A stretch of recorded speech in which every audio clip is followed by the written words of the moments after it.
Ito mga idol, ipapakita ko sa inyo. Ganyan palagi mangyayari sa speedometer ko. Kahit na nakapatay na yung makina, ganyan pa rin, hindi siya mamamatay.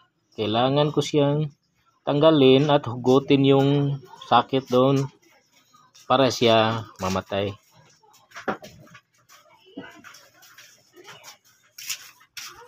At pagkatapos doon, okay naman. Babalik naman siya sa dati, okay na. Pero pag bumiyahe na naman ako, doon na naman, ganyan na naman mangyari. Hindi ko alam kung paano. Hindi naman to dati, hindi naman to original good. Replacement na lang ito, binili ko to.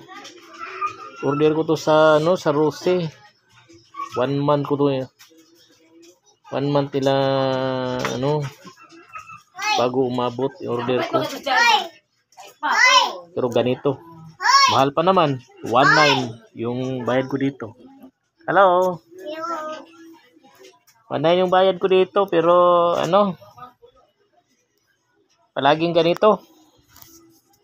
Tagal na yon. Pero di ko alam kung paano. So, papalitan ko na lang sana pero wala pang budget. Paminsan-minsan ibinalik ko yung dati, yung luma niya pero original, pero hindi naman makikita yung kasi na madilim na.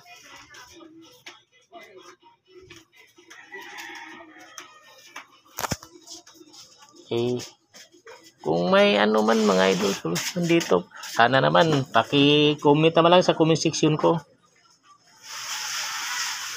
Thank you.